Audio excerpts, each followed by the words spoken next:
A divorced billionaire heiress. You think I married you for love? I married you to prove that even a waitress can bring a billionaire to his knees. The room fell silent. Crystal glasses froze mid-air. Every gaze turned to her. Isabella Moore, in a simple black dress, standing across from the man who once humiliated her. Moments ago they called her a liar, a fraud, a poor woman pretending to be elite. But the truth was far more terrifying. He wasn't just rich. She wasn't just polished. He was the daughter of the richest man in America. And she was done being silent.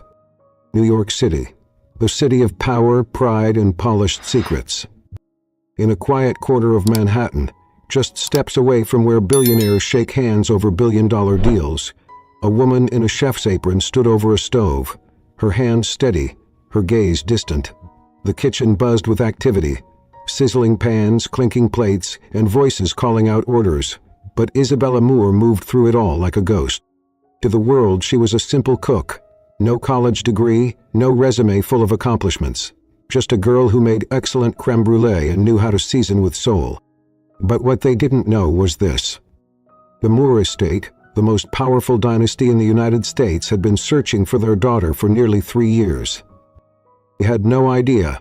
She was right here, hiding in plain sight. 3 years ago, Isabella walked away from a world of silk and politics, trading her penthouse key for a tiny studio apartment, and her father's empire for a job in a restaurant kitchen. Why? Because money could buy everything. Except honesty, except love. And she had learned that the hard way. Back then, Carson Kingsley, a charming entrepreneur from a mid-tier firm, had walked into her life like a storm. He wasn't after her name, he didn't even know it. He was after something more dangerous, her trust, and she gave it to him completely. They got married quietly, lived modestly. She used her contacts in secret to get him into rooms most men would kill to be in. She even helped secure him a $1 billion 0-cents deal with the Jacobs Group, one of New York's 4 elite families. But when success came, so did betrayal. On their 3rd wedding anniversary, Isabella stood outside their apartment holding a small cake, only to be handed divorce papers by Carson himself. No explanation, no apology, just a cold, cruel line. You're not enough for the man I'm becoming. It would have destroyed any ordinary woman. But Isabella wasn't ordinary. He was a Moore. And soon the world would remember that name. Just weeks after the divorce, she crossed paths with Ryan Jacobs, the enigmatic CEO of the Jacobs Group, a man who wore power like a well-tailored suit and hid pain behind quiet eyes.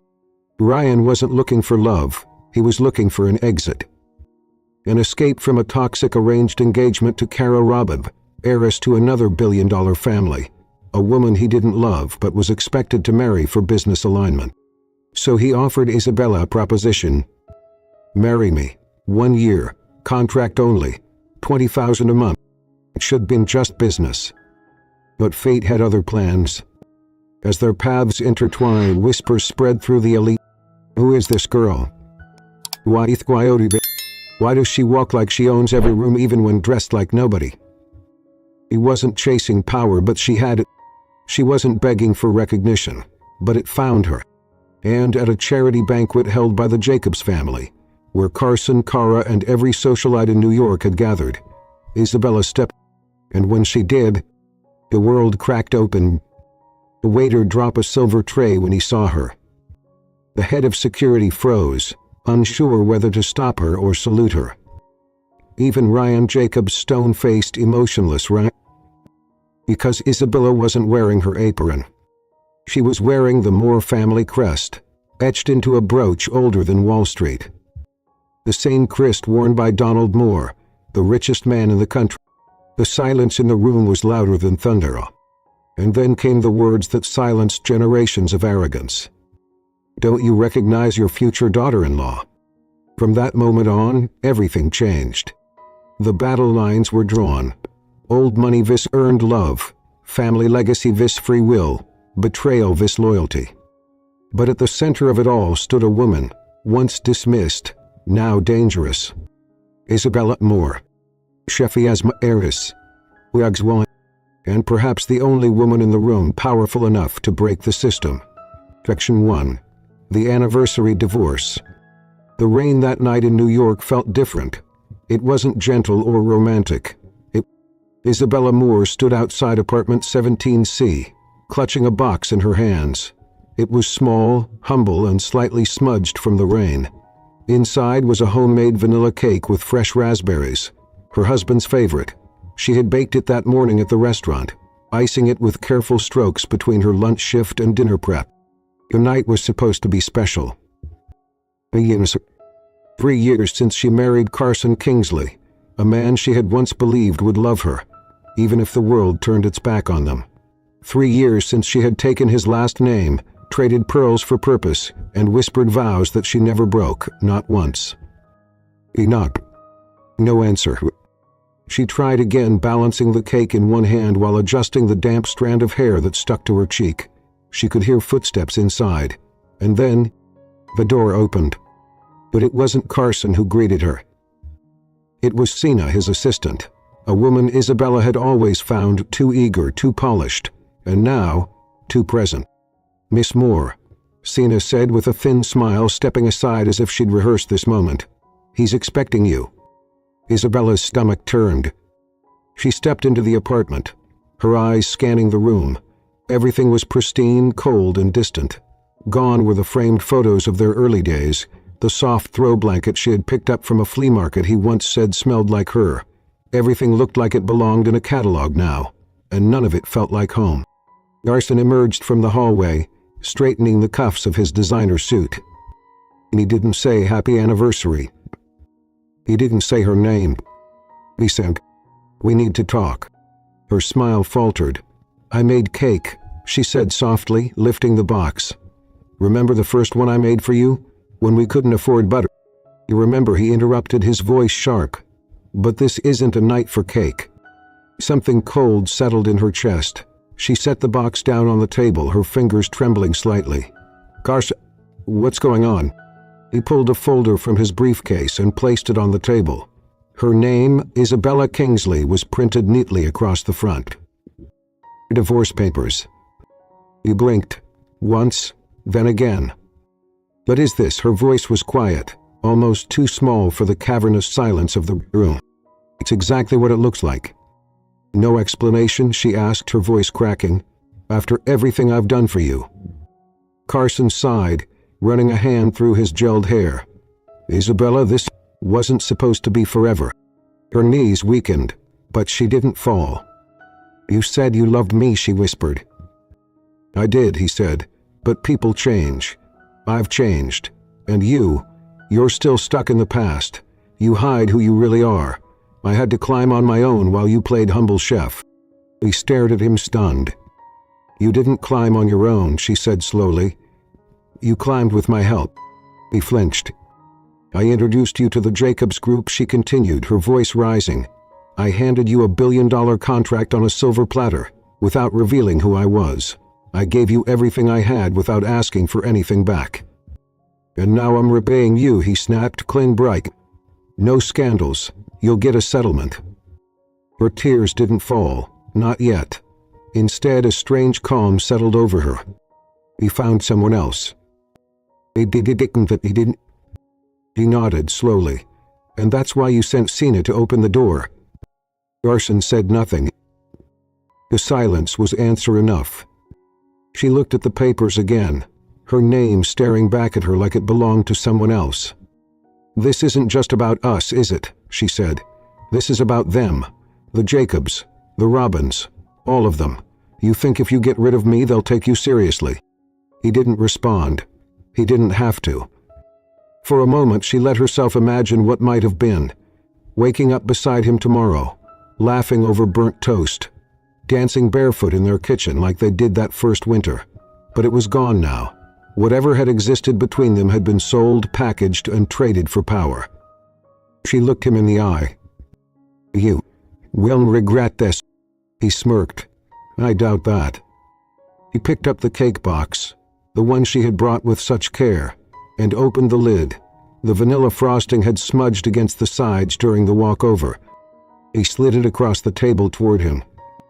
Happy anniversary, Carson. Then she turned and walked, and she didn't cry until she reached the sidewalk. And even then she wiped the tears quickly, as if ashamed of showing weakness in a city that fed on it. The rain hadn't stopped.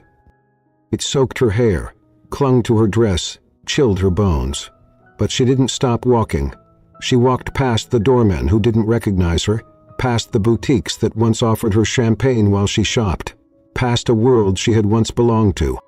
She kept walking, until she reached her tiny apartment on the east side, until she locked the door and collapsed onto her bed, staring at the ceiling, her fingers still stained with frosting.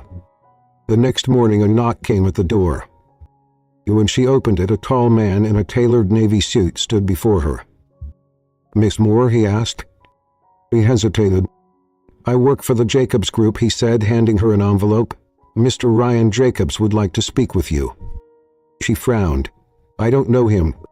He smiled faintly. "He knows you." Inside the envelope was a contract. 1 year, no strings attached. $20,000 a month. Yet a single line at the bottom. "Let's give them something to talk about." Lesson 2. The proposal that wasn't love.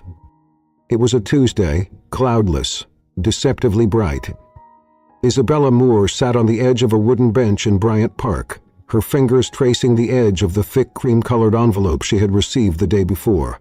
The seal of the Jacobs Group still glimmered faintly under the sun. She had reread the contract 5 times, and yet it still felt like fiction. A 1-year marriage contract. $20,000 per month. No romantic obligation. No intimacy expected. Only appearances. Only performance. At the bottom, a note in ink that didn't match the corporate formality. "Don't worry, I hate this more than you do." A shadow fell over her life. "Miss Moore." She looked up. The man before her was taller than she remembered from the headlines, sharper, like someone who had outgrown soft.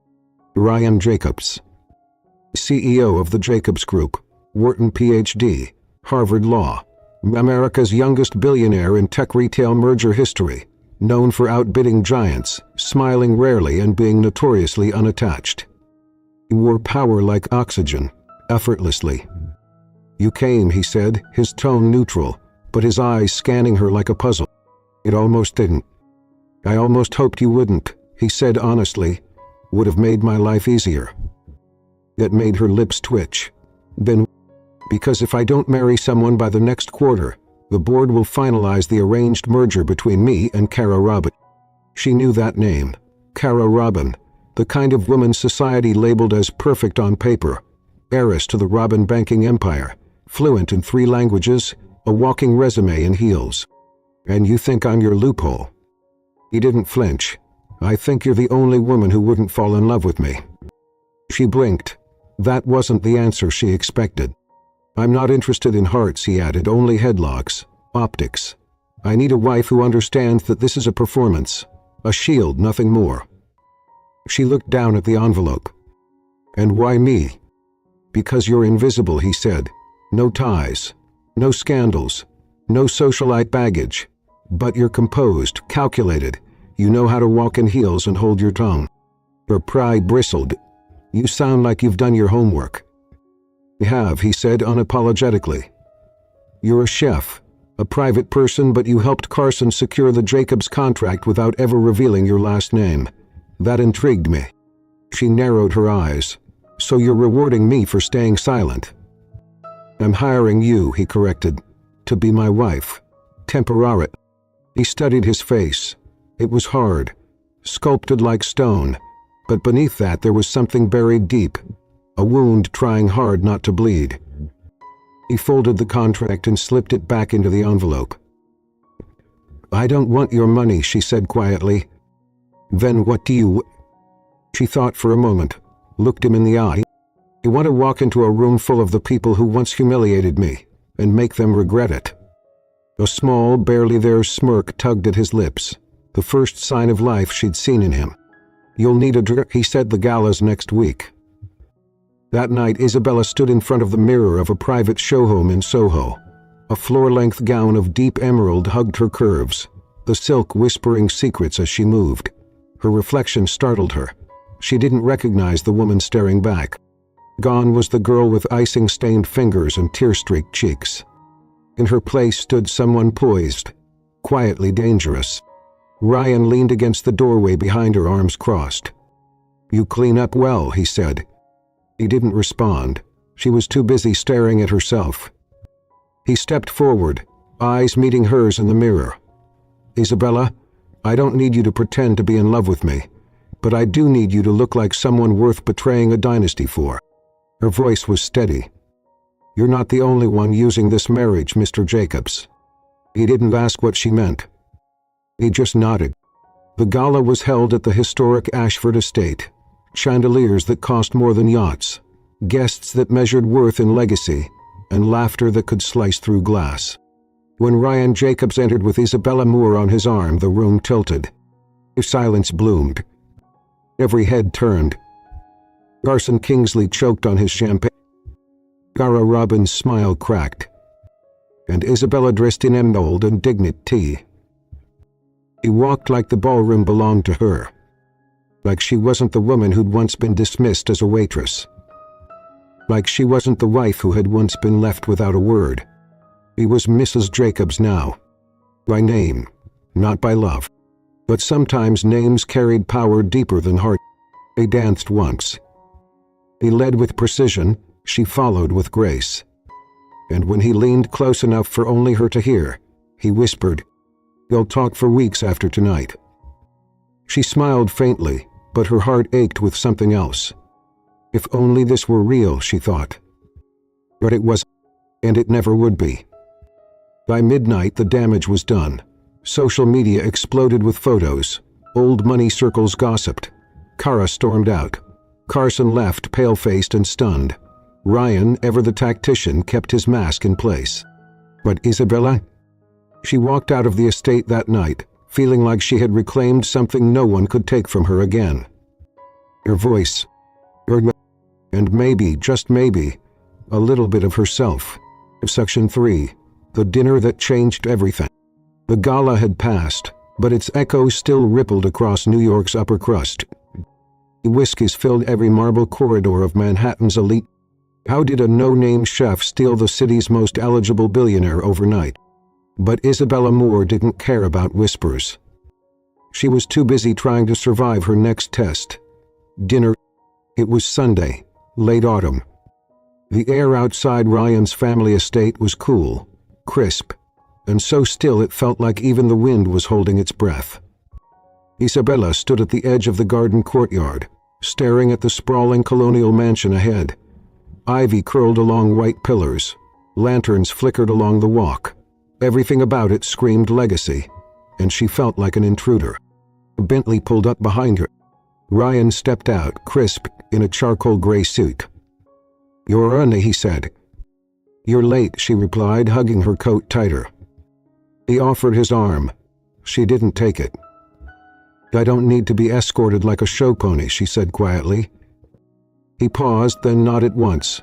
"Fair enough. But you should know my grandmother doesn't suffer pretenders." "I'm not pretending anything," Isabella replied.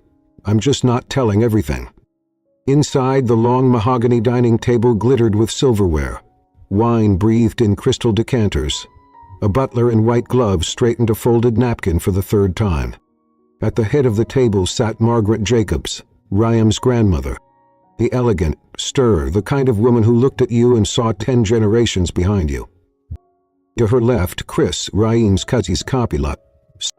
To her right, Aunt Lillian, who once ran a museum and spoke only in measured tones of veiled judgment. When Isabella entered, all conversation stopped. Ryan's hand brushed the small of her back, a gesture, a signal, a warning. "Everyone," he said calmly, "this is Isabella, my wife."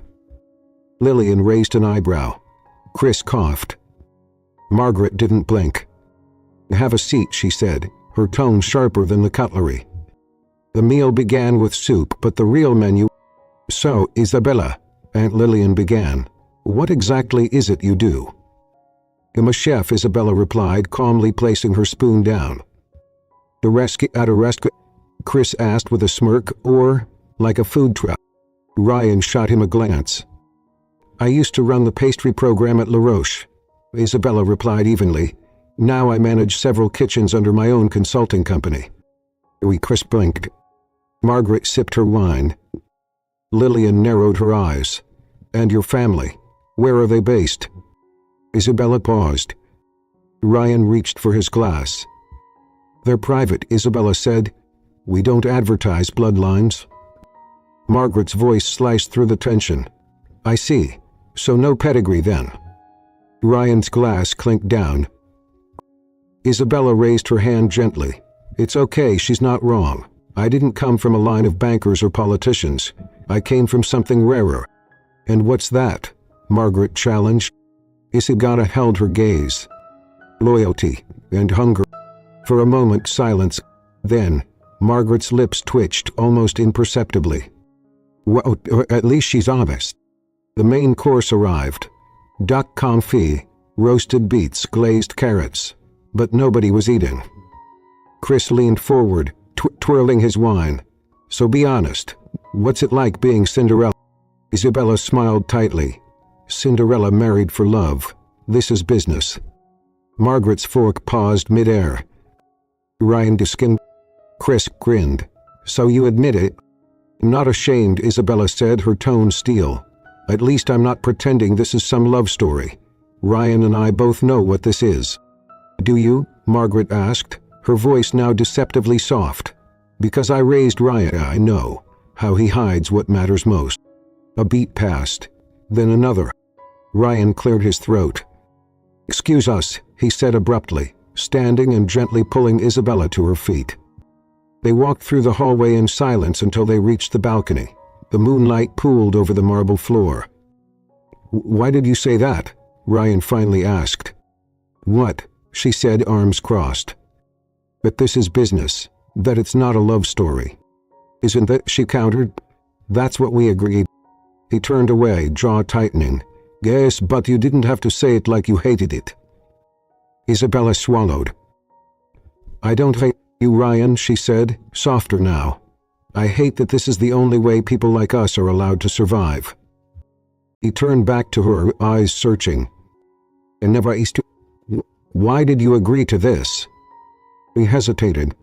Because someone once told me I'd never be enough. I want to prove them wrong.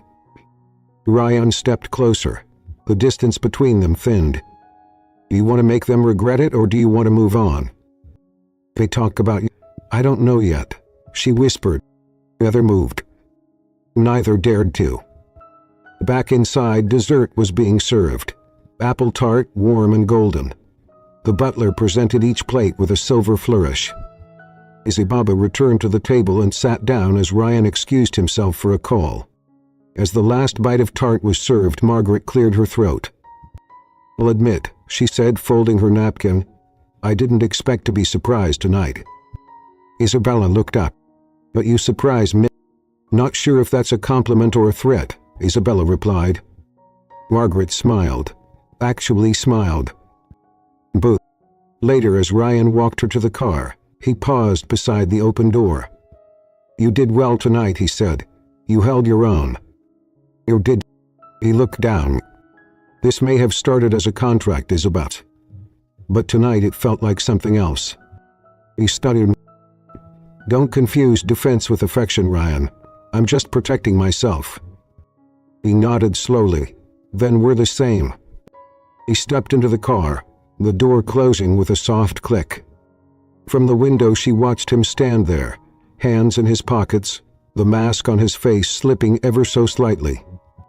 And for the first time she wondered, what if this wasn't just about revenge or strategy anymore?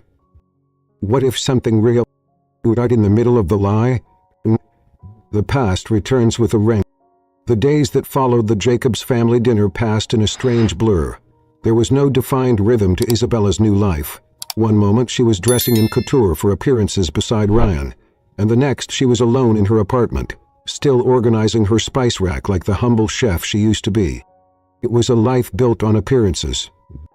And yet something real had begun to shift between them.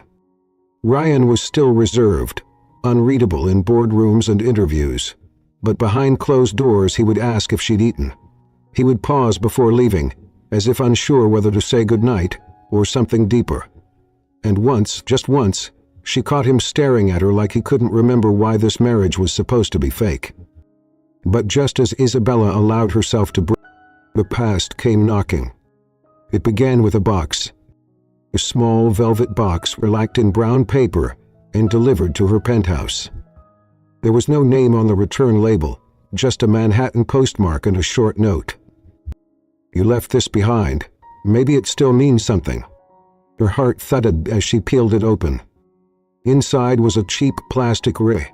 Red, faded from a toy machine at a gas station outside Ithaca. The ring Carson had given 3 years ago, before the money, before the betrayal. She had laughed when he gave it to her, calling it the only thing he could afford at the time. But she had worn it every night to bed until the day he handed her divorce papers. He stared at it now as if it had grown teeth. Why now? Why that? That night Ryan came home late. Isabella was on the balcony, the ring sitting on the table beside her wine glass. The city lights flickered behind her like fireflies trapped in steel. He walked out and saw it before she could hide. "Is that his?" he asked quietly. He nodded. "He sent it Ryan sat across from her, not close but not distant either. "Why would he do that now?" he asked. Isabella didn't answer immediately. Her fingers curled around the base of the wineglass. "Maybe he's jealous," she said flatly. "Maybe he thought I'd still be broken." Ryan's voice was lower now. "Are you?" He turned to face him, her eyes darker than the wine. He held her gaze, and for a moment neither of them were CEO and contract bride. They were two people, both betrayed by someone they once trusted, both carrying rings that meant more in memory than they ever did in gold. The next day Carson returned. Not as a whisper, not as a rumor. Appeared a person at the front entrance of the Jacobs building. Security tried to keep him out, but Carson raised his voice loud enough to echo off the marble columns. "I'm not here for trouble," he shouted. "I'm here for my wife." When Isabella stepped out of the elevator and saw him, her entire body locked. He looked different, leaner, more desperate, but the arrogance still intact. "Bella," he said, using the name only he ever dared. He flinched. Carson stepped closer. "I made a mistake. I was stupid. I thought success would feel better without you, but I was wrong. Right behind. You should leave," he said coolly. Carson laughed, cold and brittle. "Of course. The great Ryan Jacobs. Do you really think this marriage will last? You don't even know her." Ryan stepped forward. "I know enough to stand between her and a mistake." Carson's eyes narrowed. He looked at Isabella, voice softer now. "You're not like them. You don't belong in their world." "No," she said, "but I don't belong in yours anymore either." Then she reached into her coat pocket and dropped the plastic ring at his feet. Some things are only beautiful when you're too young to know better. Carson bent to pick it up, but Ryan's hand was already on Isabella's back, gently steering her inside. They left Carson standing in the rain, clutching the memory of a woman he once had and would never have again. But the ring wasn't done haunting her. That night, Isabella opened the drawer beside her bed and found something she had forgotten. A photo. The younger her. Carson beside her, and in the background, it was from a charity gala years ago. She remembered the moment clearly now. Ryan had been speaking to her father that night, but she hadn't been introduced. He looked at the photo again. Ryan was looking at her. Not at his father, not at the camera. At her. He remembered. Had he known who she was, even then? The next morning she confronted him. "Ryan," she asked, holding out the photo, "how long have you known who I was?" He stared at it, his expression unreadable. "A while," he admitted. He stepped back. "Why didn't you say anything?" "Because I needed to see who you were without your name," he said, "and I thought maybe you needed to see it too."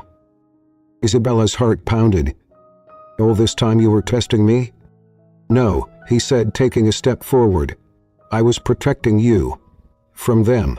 From me." He was trembling now, But not from fear, from something else. "You could have told me," she whispered. "You could have trusted me." But he didn't know how. The unthinkable happened. He reached into his pocket and pulled out a ring. But not plastic, not gaudy, not borrowed. It was elegant, understated, a single vintage diamond in a thin platinum band. He held it out. "No contracts, no press, just this," he said. "Marry me, for real this time." Her breath hitched. "Ryan, I know it's fast, I know it's messy, but I'm not asking as the CEO of Jacobs. I'm asking as the man who fell for you, without even realizing it." He stared at him. The fake marriage. The performance. The cold waltz. Her novel. Her voice broke. "Are you sure?" He smiled softly. Isabella Moore. Wabua Kultu. Section 5. The Gala, where everything fell apart. If love had a scent, it was amber and jasmine. That's how the ballroom smelled that night. Soft florals under golden light, clinking glasses and strings playing a Sinatra classic, as Manhattan's elite swirled through the annual Robbins Foundation Gala. For Ryan and Isabella, it was supposed to be their first public appearance as a real couple. No press stunt, no corporate strategy. Just truth. Or at least the closest they could afford in a room full of masks. But truth in this world? It rarely survived the evening. The dress was ivory, sculpted at the waist. The kind of gown that didn't just shimmer, it silenced.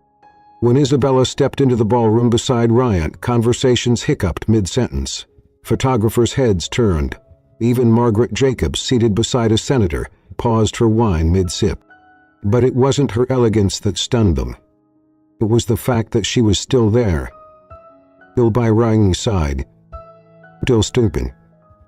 Because no one expected her to last. Not the media, not the Robinson, not even half of the Jacobs board. Yet here she was. And that made her dangerous. Ryan leaned in as they descended the marble staircase. "You look like a storm no one can stop." Isabella smiled softly. "You look like you know exactly how much trouble we're about to cause." But neither of them saw the trap waiting below. At the base of the staircase stood Kara Robbins, poised like a queen who'd already won. In a dress blood-red and razor-sharp, she offered a smile that never touched her eyes. "Ryan," she said coolly. "And Isabella." Still pretending. Ryan stiffened. Isabella didn't. "Pretending what?" Isabella asked sweetly. "That he didn't choose me?" Kara tilted her head. "You think that's a choice? Sweetheart, my family owns half the east wing of this hotel. You were a placeholder, a warm-up act. The curtains will close soon enough." But Isabella smiled. "Funny, I thought this was a charity gala, not an audition for insecurity." Gasps. A few stifled laughs. Ryan raised an eyebrow. Kara's eyes darkened. "Enjoy the spotlight while you have it. I hope you're ready for what's coming." Isabella's smile didn't falter, but something cold ran down her spine. Inside the ballroom, Isabella clutched her flute of champagne tighter. Ryan mingled with shareholders, throwing nods to allies, shaking hands with men who had once questioned his sanity for marrying a waitress. But now they looked at Isabella like she was a stock price on the rise. She hated it, every second of it, and that's when she saw him. David Smith, her godfather, her father's oldest friend, and next to him her father's butler. Both of them nodding toward her. David raised a glass in her direction with a knowing smile. She turned to Ryan. Ryan followed her gaze. "Your father sent them." "Worse," she whispered, "they sent themselves." An hour into the evening, the lights dimmed. A spotlight hit the stop. The MC smiled. "Ladies and gentlemen, thank you for joining us. We now invite our highest-tier sponsors to the stage for the traditional toast." Ryan extended his arm to Isabella. But halfway they stepped in their path. Arson, wearing a tux that didn't fit his ambition. "Mind if I steal it for a moment?" he asked Ryan, too casual. Ryan didn't blink. "I do." Carson ignored him, eyes on Isabella. "You look..." "Which is more than I can say for you," she replied. But Carson leaned in and whispered just loud enough for both men to hear. "Still wearing my ring on your soul, huh?" Ryan moved. Carson didn't flinch. The room seemed to lean in, waiting for a fist or a scandal. But Isabella stepped between them. "You're drunk and desperate." "Maybe." Carson smiled. "But you're still pretending that this is real, that Ryan's not just another deal." Ryan's eyes flared. "Watch your mouth." "Why?" Carson sneered. "Afraid I'll say what everyone's already thinking." And then he pulled something from his pocket. A photograph of Isabella and Ryan 10 years ago. The Gala. The first time they ever crossed paths. The moment she didn't remember, but he did. "Strange," Carson said. "You knew her all along. You knew who she was, and yet you lied." Gasps around them. Margaret Jacobs froze mid-sentence across the ballroom. David Smith's face darkened. Cara Robbins smirked like the devil had just delivered her gift. Isabella looked at the photo, at the evidence. "Right. It can explain," he said softly, stepping toward her. "No," she whispered, backing away. "Don't." The lights returned. The music wouldn't wait. But everything inside Isabella had shattered. Oh, she didn't. She turned and left the ballroom, her heels echoing like gunshots on the marble as she moved through the corridor, heart pounding like betrayal. Ryan chased after her. "Isabella, wait." He turned at the top of the stairs.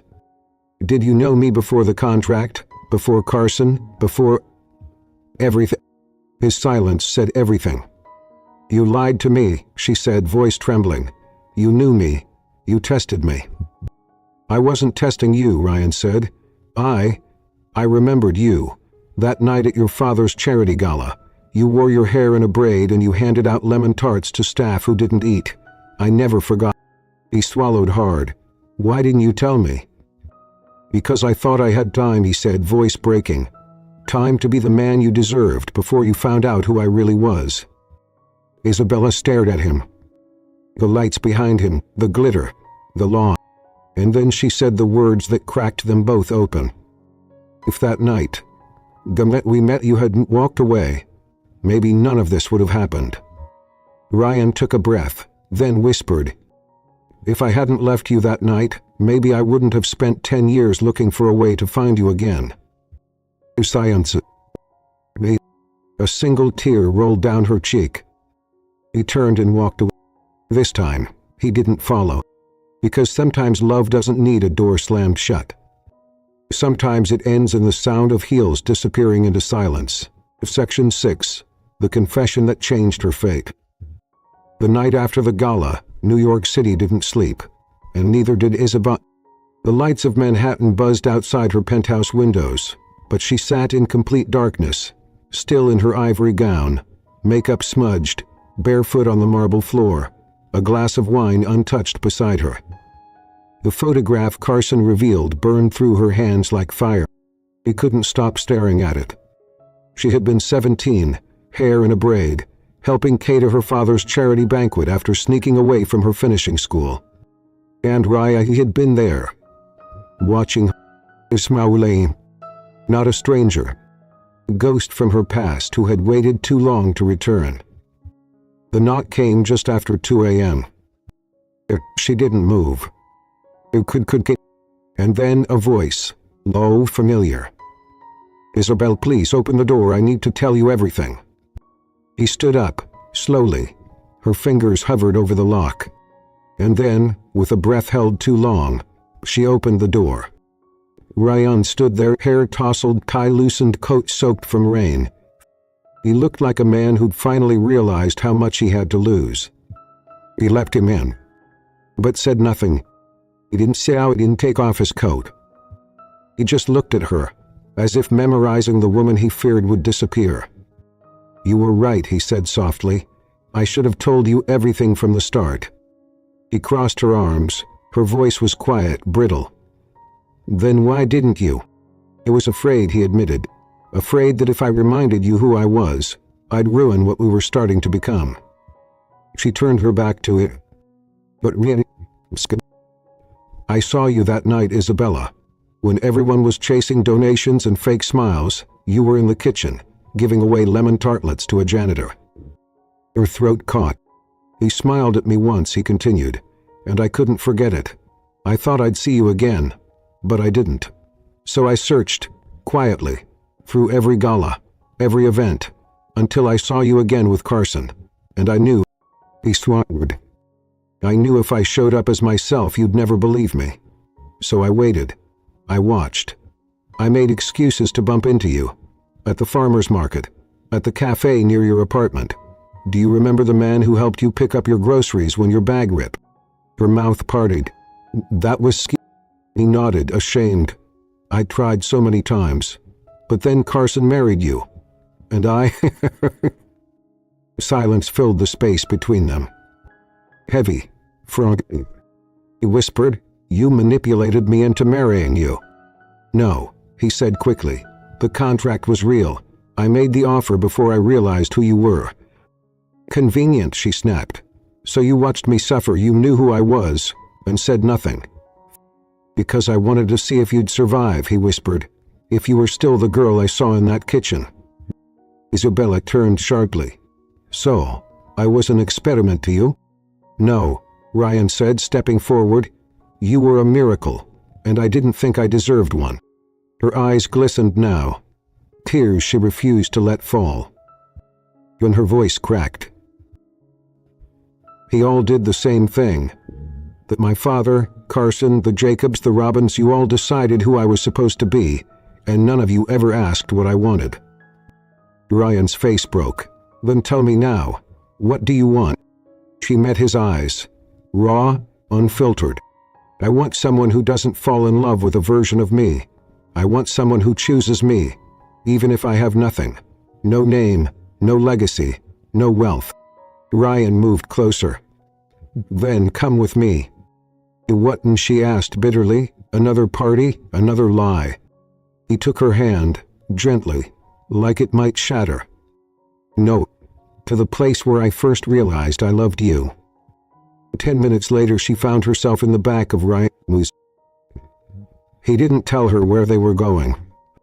And she didn't ask. Rain streaked the windows as Manhattan blurred past in gold and gray. When the car stopped, she looked out and gasped. Where they had first signed their marriage contract. Where the lie had started. And maybe, where the truth could begin. Inside, the marble halls were quiet. Ryan walked her to the chamber where they had once stood for their rushed. Now it looked different. Candles lit the corridor. A piano played softly in the distance. And in the center stood a small box. She opened it. Inside, the plastic rang. And beneath it, he looked at him. I asked Carson to send it," Ryan admitted. "I needed you to remember what you once believed love could be, before we both got too clever for our own hearts." She read the letter. Each word felt like a wound healing. "If I hadn't walked away from you that night, maybe none of this would have happened. But maybe, just maybe, it brought us back to the right place." She looked up. And for the first time in weeks she smiled. Not because she forgave him, but because she realized she still loved him. Even when it hurt. Especially when it hurt. Ryan reached into his coat. And this time there was no hesitation. No corporate strategy. No audience. Just two broken people try to write a new ending. "Marry me again," he said, voice thick. "No contracts, no business, no lies. Just us." Isabella took the ring and slid it onto her own finger. "Okay," she whispered. "Let's begin again." But as their hands touched and the clock struck midnight, neither of them saw the figure watching from the hallway. Carrot Robbins, phone in hand, recording everything.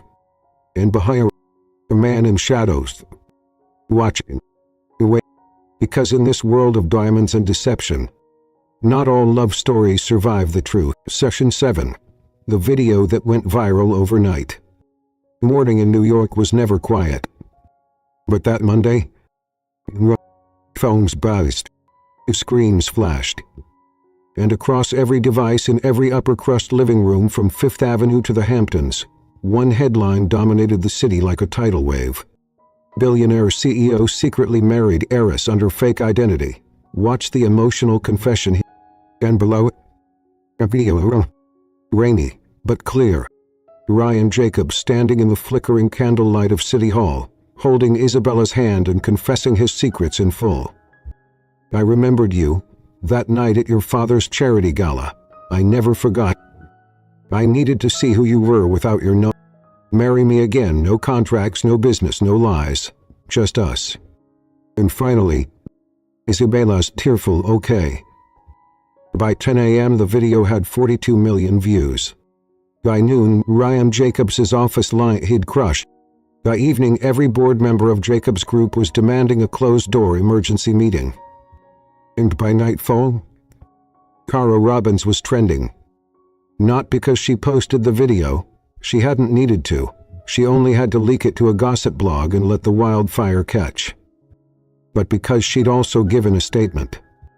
The truth always finds the light, and not all women will let deception slide just because there's a diamond at the end of it.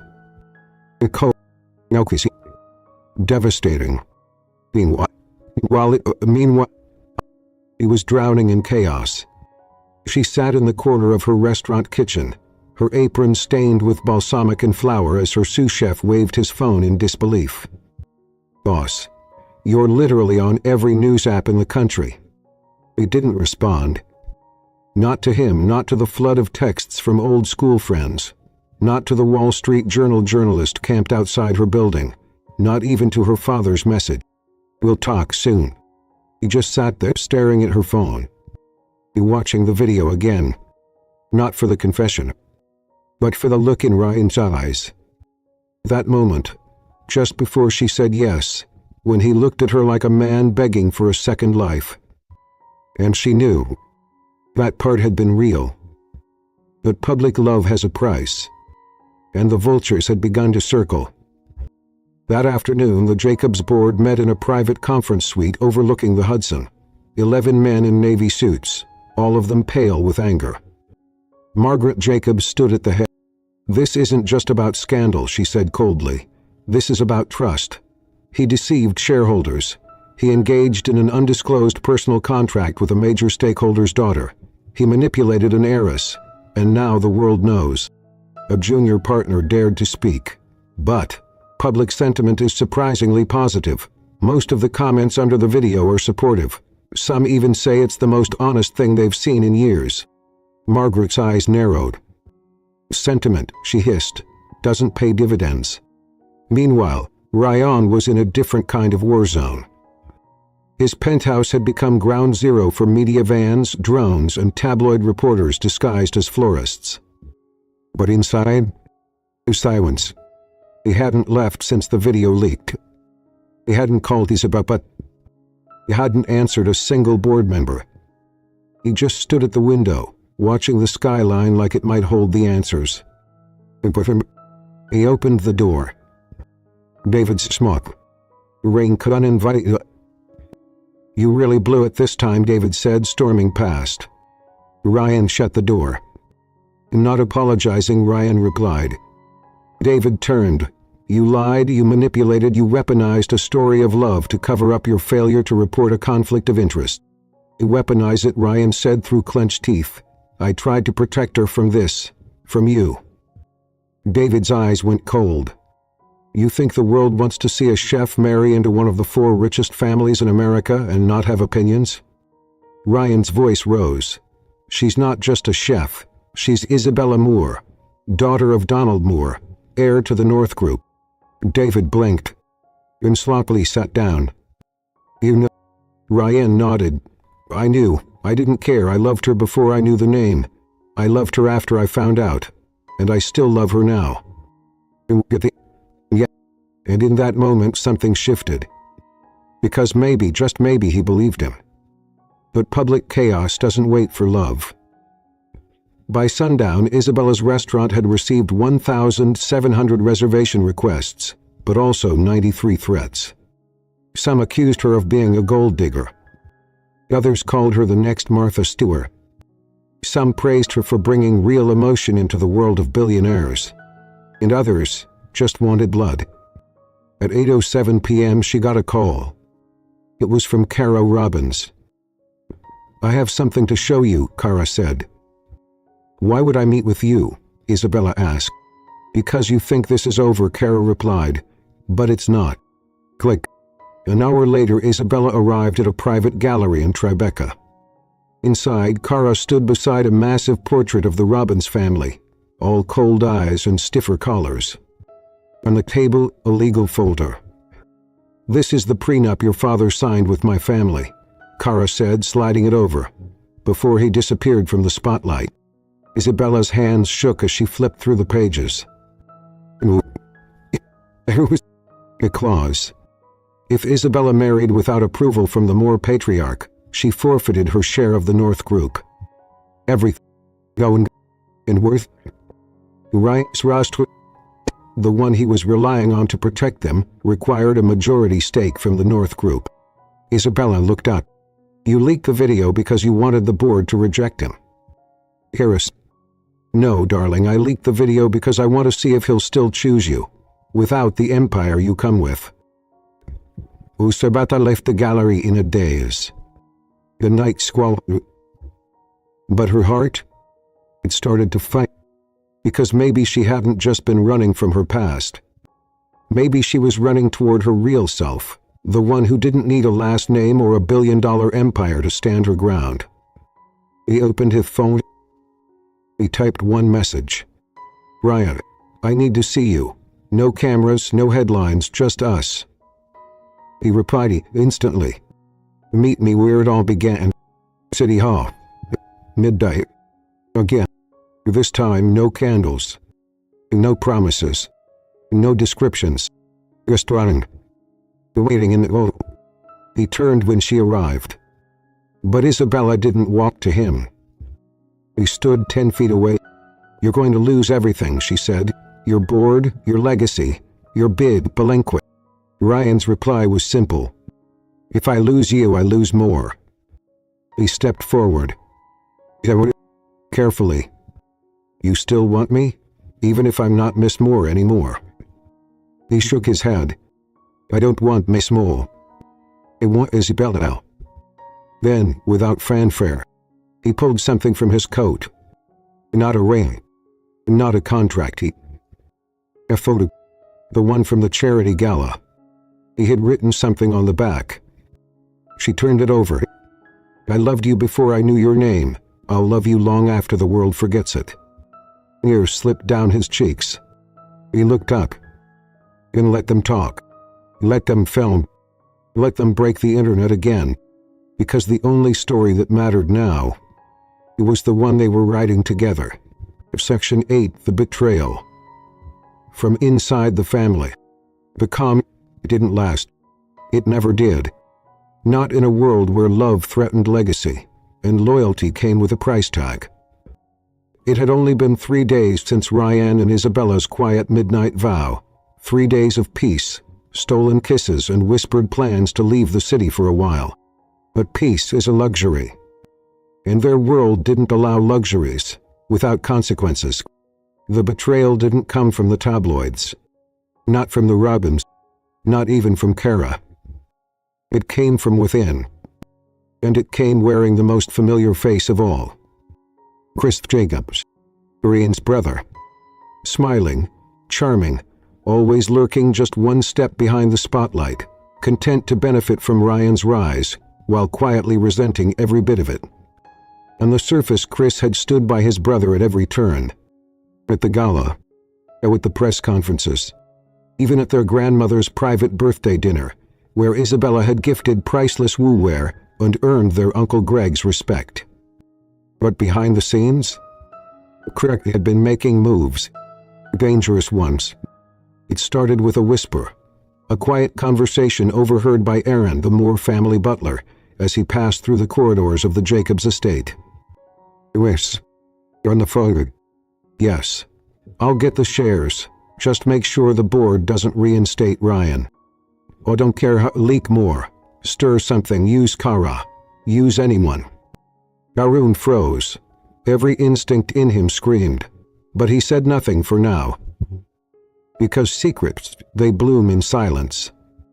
Meanwhile, Isabella was preparing a dinner in the Jacobs' country estate, a quiet weekend away before the looming shareholder vote. She diced vegetables with the ease of a woman who once thought the kitchen was her only kingdom. And then she felt it. A chill. She turned. Quay stood in the doorway, watching her like a stranger. "Smells like home," he said casually. Isabella dried her hands. "If you're looking for Ryan, he's out back." Chris walked in, slow, serpentine. He wasn't looking for Ryan. Her stomach tightened. He stepped closer. "You know, when Ryan brought you home, I thought he was insane. A waitress, a fake marriage, but now..." His eyes scanned her like a "You've done something I didn't think was possible." "What?"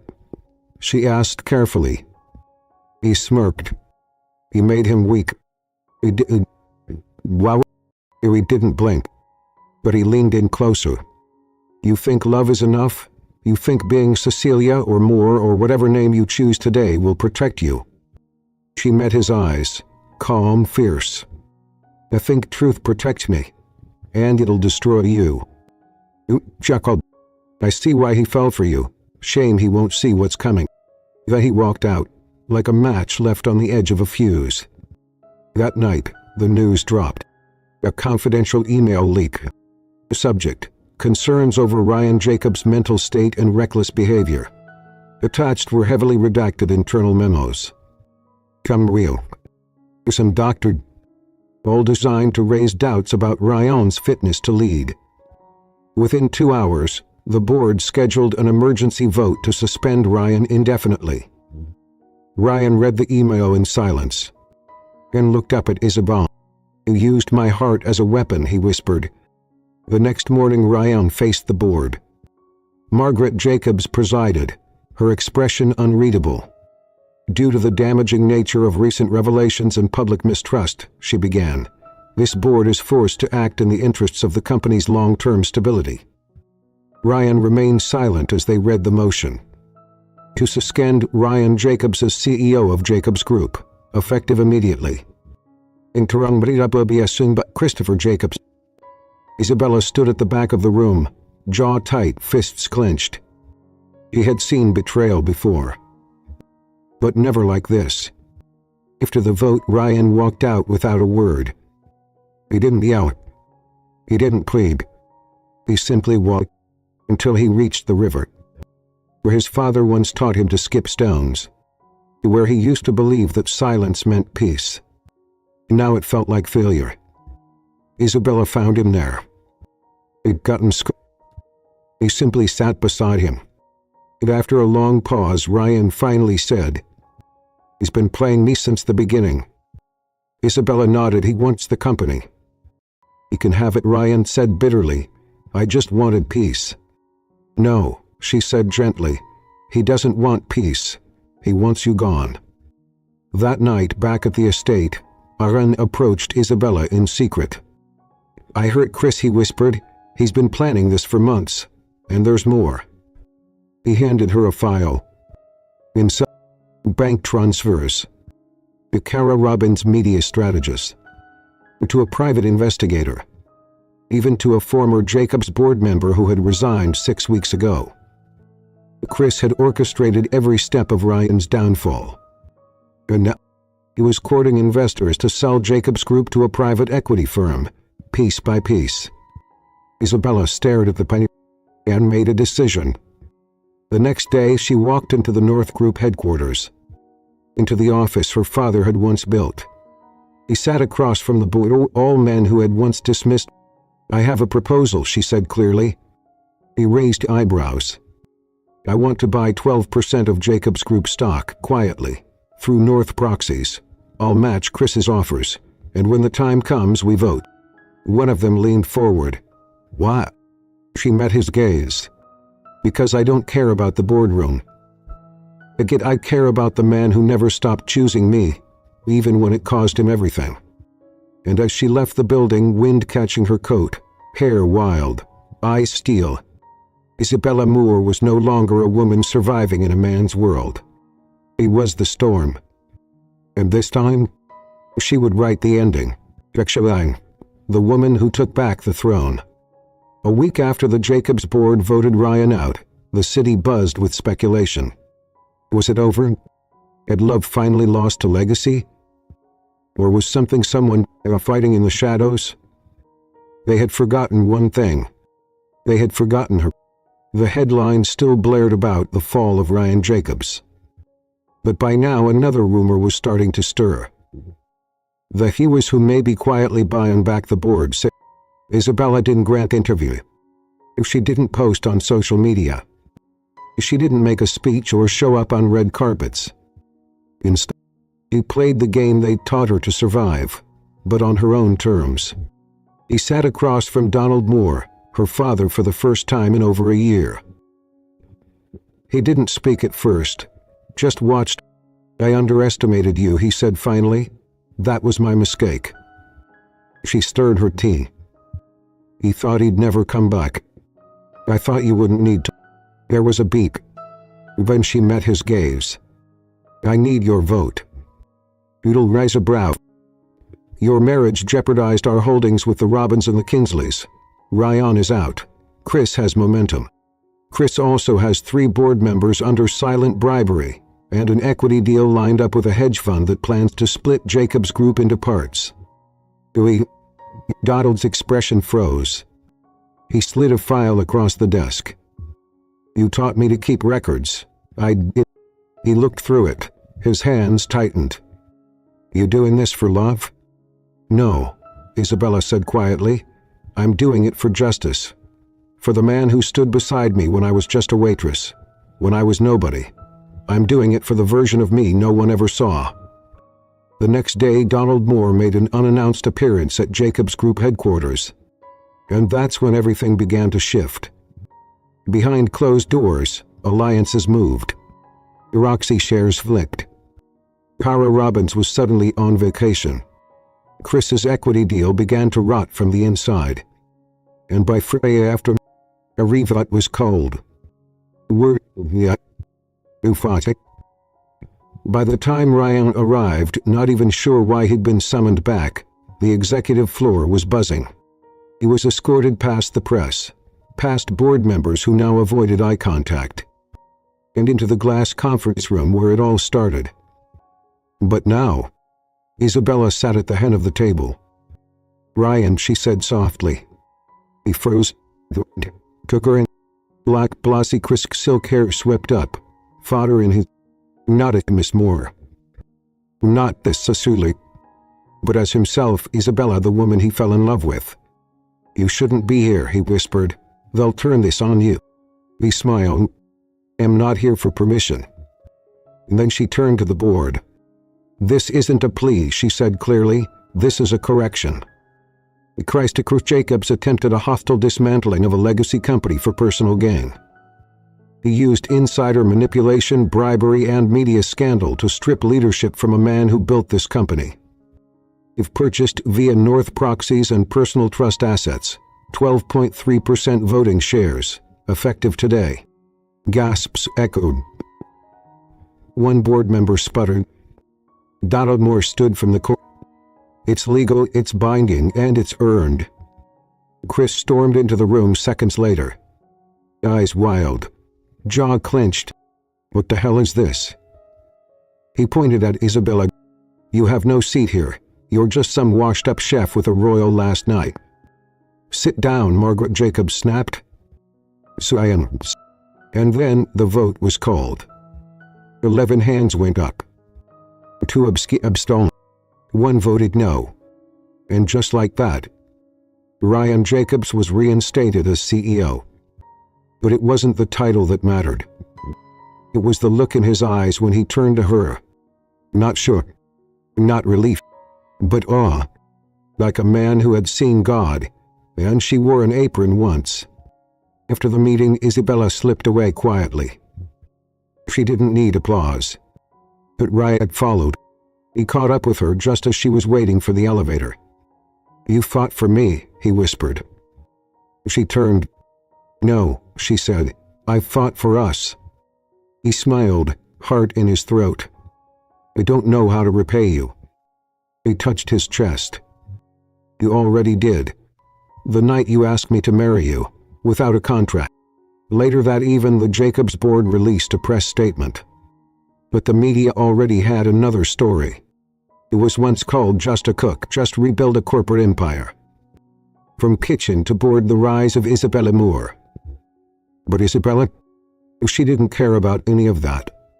He was already walking down a quiet path in the West Village, where a tiny new sign hung outside a building.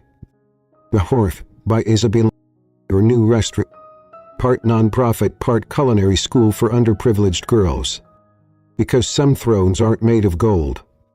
Some are made of grace. Chrissy long fired, disgraced, under investigation. He'd gambled everything. And lost. Not because he underestimated Ryan, but because he never truly understood Isabella. That night, in the quiet of their pen, terribly. The risotto was undercooked. The wine didn't pair. But Isabella didn't care. He was smiling too hard. You've ruined saffron, she teased. He shrugged. I'm better with merge. They laughed. And when he knelt beside her chair, pulling a small velvet box from his pocket, he frowned. This wasn't a game anymore. No contract. No secrets. Just love. Marry me. For real. No backup plan, no prenup, no empire. Just a kitchen, a view, and 1,000 burned dinners together. We started him at the ring, and whispered, only if you agree to let me teach you how to make risotto. And so she took back her throne. But not with a crowd. With a spoon. With truth. With fire. With love. Section 10. The wedding they never saw coming. Rain fell gently over Manhattan that morning, soft as forgiveness. It wasn't storming, but the sky went up just a little. A day that would change, and no one saw it coming. The city's elite had spent weeks speculating. After all, when Isabella Moore, once dismissed as a waitress, a contract wife, a nobody, toppled a boardroom, exposed a betrayal, and rebuilt a dynasty, people noticed. But a wedding? There'd been no announcement, no press release, no invitation delivered by gold-embossed courier. Just one quiet detail that slipped through the cracks. A reservation for Mr. and Mrs. Jacobs at a small chapel in the Catskills. Private. Unlistened. No photographers, no drones, no orchestra. Only love. And a vow that had waited too long to be spoken. Hours earlier, in a quiet cottage near, Isabella stood in front of a mirror, barefoot, breathless, wearing a simple satin dress the color of moonlight. No jewels, no veil. Just a tiny plastic ring tucked into the pocket of her gown. The same one Ryan had given her when he was just a stranger with too many secrets and too much heart. He looked into her own, saw every version of herself staring back. The girl who cooked to survive. The woman who fell in love with a lie. The heiress who never needed a throne to rule. And most of all, the one who chose to stay. Down the hall, Ryan was tying a crooked tie. Twice. Want to help with that? David Smith said, leaning on the doorframe, smirking. Ryan rolled his eyes. Don't start. David stepped in, fixed the knot with the ease of a father figure who had finally come around, then paused. She really loves you, huh? Ryan turned serious. No, he said. She sees me. That's rare. David nodded, then left out another word. Because what do you say when you witness something real? Outside the chapel, snow had started to fall. Just a whisper of wind, a curtain of white blossoming. And inside, only 20 chai. No chandeliers. No floral walk. But just a piano. A quiet eye. Ryan stood at the front as the doors opened. And then appeared. Isabella walked slowly, holding no bouquet. Early BMW. The one she had written the night after their first fake wedding, a letter she had never sent. He watched her heart shattering open in the best way. As she reached him, she placed the letter in his hand. He didn't wear it. Not yet. Instead, he looked at her, the woman who had every reason to leave, but instead he rewrote the ending. The officiant cleared his throat. But Ryan raised a hand. "I need to say something first," he said. Isabella blinked. He turned to the guests, a modest collection of unexpected allies. Margaret Jacobs, teary-eyed. Uncle Greg, even Donald Moore, standing stiff but proud. Xavier, Loudon, and two of Isabella's former kitchen apprentices, beaming from the back row. Ryan looked at them all. "Uri, 3 times in my life, I thought I understood love," he said. "Once, when I bought power. Again, when I bought silence. And finally, when I tried to buy time. But this woman," he turned to her, "she gave me something I never paid for, something I couldn't earn. She gave me truth. And I promise, from this day forward, I will spend the rest of my life earning that." Tears slipped from Isabella's lashes. She hadn't planned to cry. But this wasn't about plans anymore. The officiant nodded gently.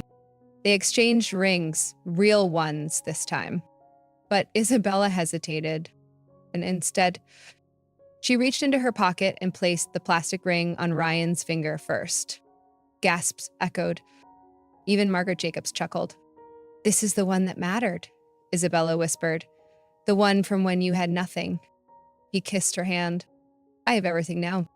When they were pronounced husband and wife, the chapel didn't erupt in applause. It just exhaled like something the world had been holding finally released. The reception wasn't at a ballroom, and it wasn't televised. It was in the back garden of the Hearth, Isabella's nonprofit kitchen. The staff made homemade cannoli. A group of girls from the youth culinary program performed a violin duet, and Xavier Loudon, world-renowned chef, roasted lamb shoulder over an open fire, while laughing about how he once challenged Isabella and lost. Later that evening, as twilight draped the sky in gold, Isabella and Ryan stepped onto the rooftop terrace. With paparazzi, no staged photos, it's just them. She handed him the letter. He read it slowly and said, "Dear stranger with tired eyes, I don't know what this fake marriage will become. I don't know what your secrets are. But I hope one day you let someone love you for who you really are, even if that person is me." He looked up. "I don't deserve you. You never had to," she whispered. "You just had to show up." And he had every time, even when it hurt. As the first dance began, Isabella didn't pick a classical song. She chose an old jazz record from her mother's collection. They danced like no one was watching, because for the first time, across the city, the press scrambled. Where was the wedding that it happened? Was it a PR stunt? A brand? A business deal? But they never found it, because love, real love, doesn't need to trend. Epilogue. 1 year later, a Forbes article lands on a quiet Sunday morning. Isabella Moore drops her cookbook. Billionaire chef who changed everything. She didn't inherit a company, she rebuilt one. She didn't marry into legacy, she created it. And in a world where everyone was watching, she found someone who only saw her. Love was never a transaction. In a world where power is currency and names are empires, Isabella Moore chose something far more rare. True, she was born into wealth, yes. But it wasn't wealth that made her extraordinary. It was how she walked away from it. How she learned to cook with her hands. To live without a title. To love without knowing if she'd be loved in return. Ryan Jacobs didn't fall in love with a Moore heiress. He fell in love with the woman who stood by him when no one else did. And when everything fell apart, business, bloodlines, betrayal, it wasn't money that held them together. It was a plastic ring. A promise made in silence, a vow not written on paper, but on the heart. Even as the elite fought to control empires, she quietly rebuilt one in her own name. Not to prove she was but to prove she had always been enough. So when the world asked, who is she to take the throne? The answer really sunk. She didn't take the throne, she became it. 1. You can be born with everything and still have to earn love. Isabella had status, money, and legacy, but love didn't come from any of that.